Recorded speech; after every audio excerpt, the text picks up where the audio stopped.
Good morning everyone. Welcome back my YouTube channel. Today I am going to teach you Hindi grammar chapter 3 शब्द ज्ञान।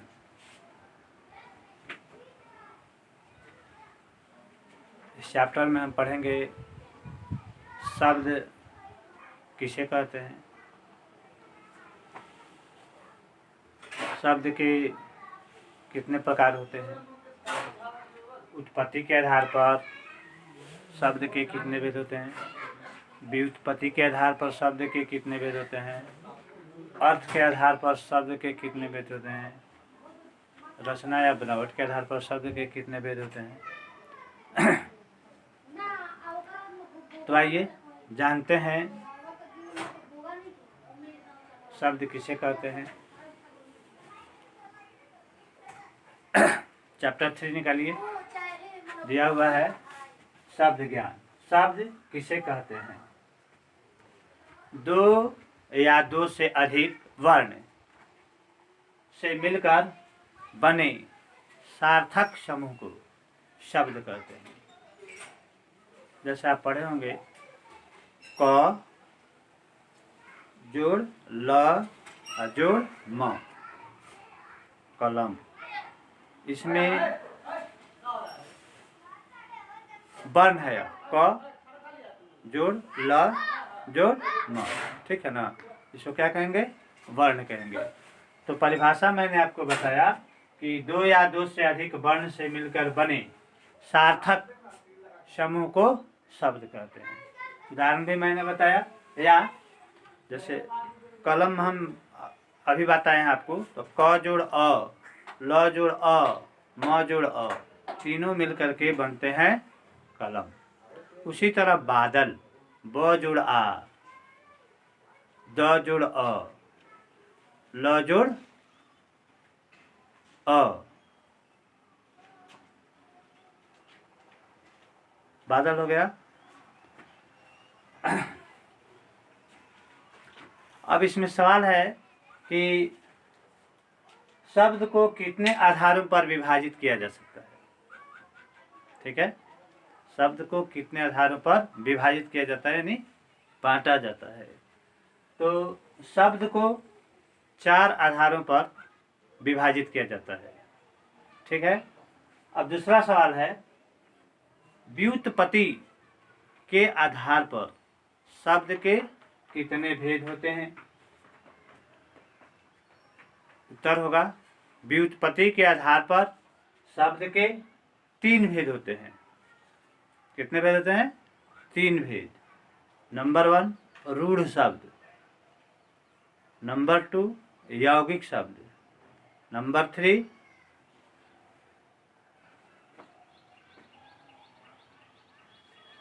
योगरूढ़ शब्द। आपने जाना रूढ़ शब्द, यौगिक शब्द, रूढ़ शब्द।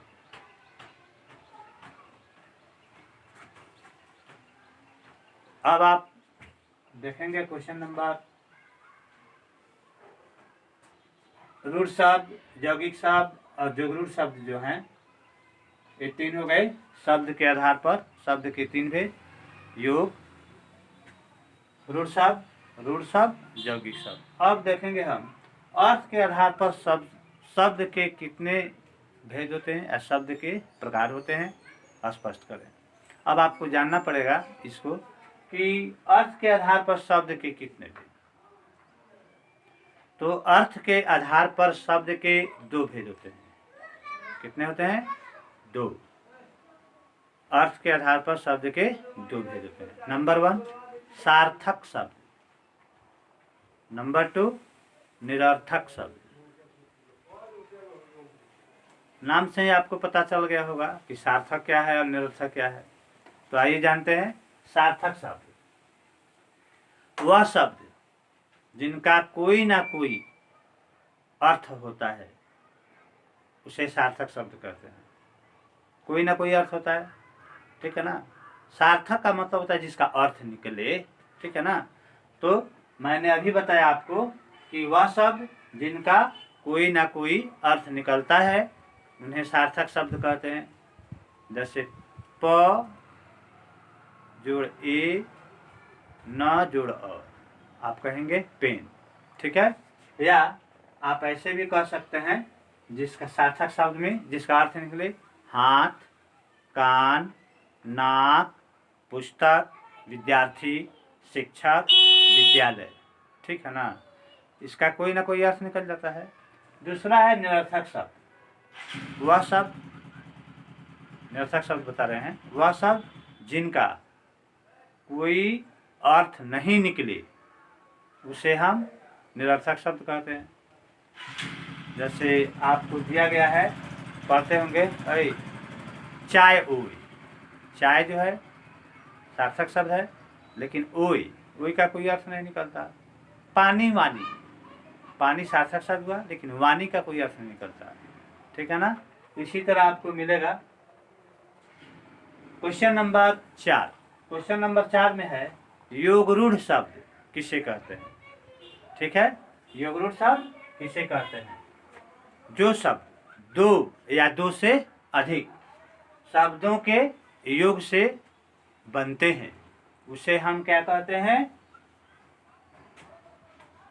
योगरूढ़ शब्द कहते हैं। या इसको ऐसे सुनिए, जो शब्द दो या दो से अधिक शब्दों के योग से बनते हैं और किसी विशेष अर्थ के लिए प्रसिद्ध हो जाते हैं उसे हम क्या कहते हैं? उसे हम योगरूढ़ शब्द कहते हैं। विशेष अर्थ, विशेष अर्थ का मतलब होता है कोई विशेष चीज बताए, मुख्य।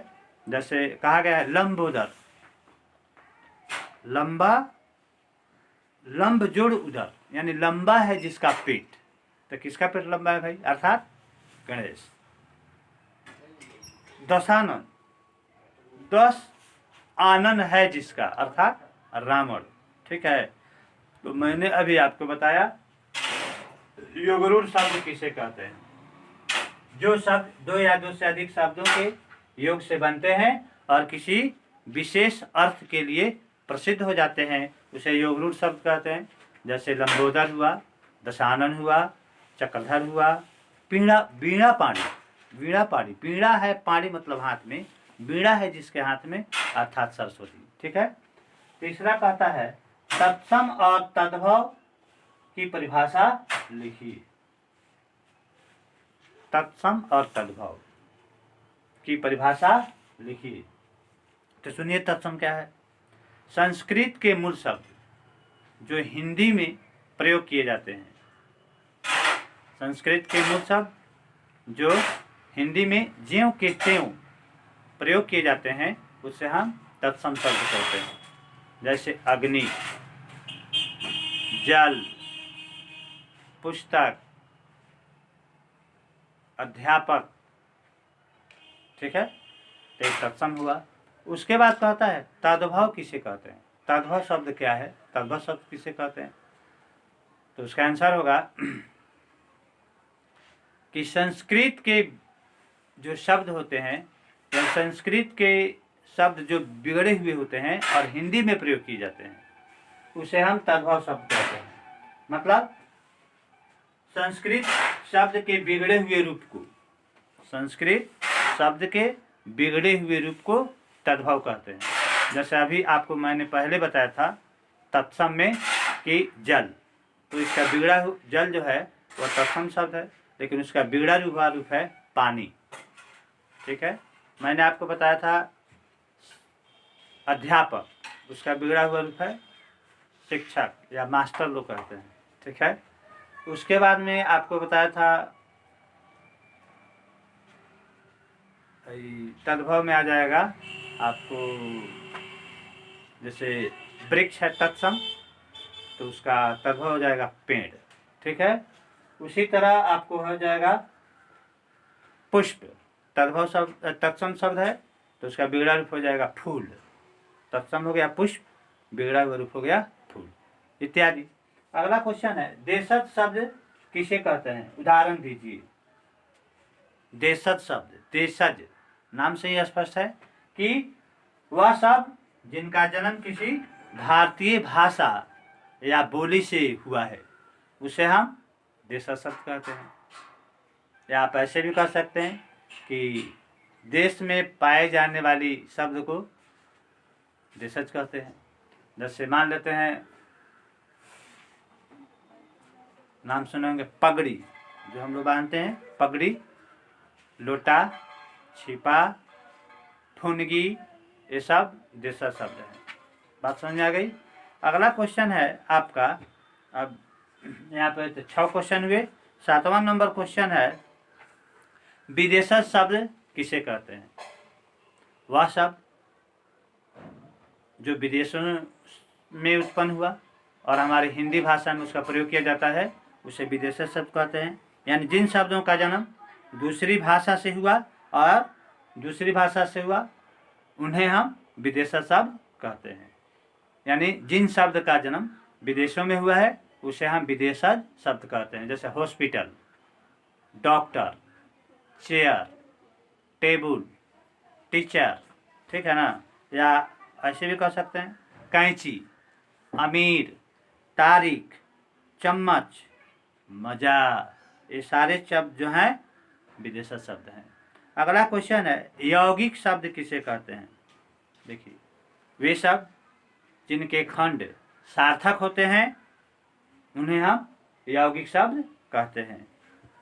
जिनके खंड सार्थक होते हैं, खंड का मतलब 2 भाग में उसको बांट दीजिए। जैसे लिखा हुआ है देवालय शब्द है, उसको 2 भागों में तोड़ने पर हो जाएगा देव जोड़ आलय।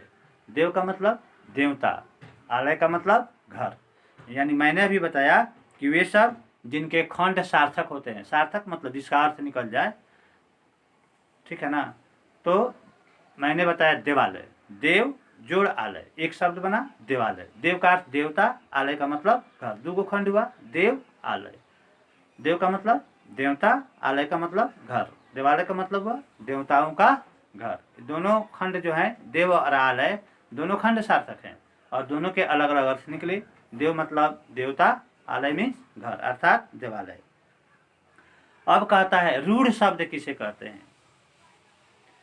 ऐसे शब्द जिनका कोई जोड़ा नहीं है लेकिन वे अर्थ में पूर्ण होते हैं, पूर्ण अर्थ देते हैं, उन्हें हम रूढ़ शब्द कहते हैं।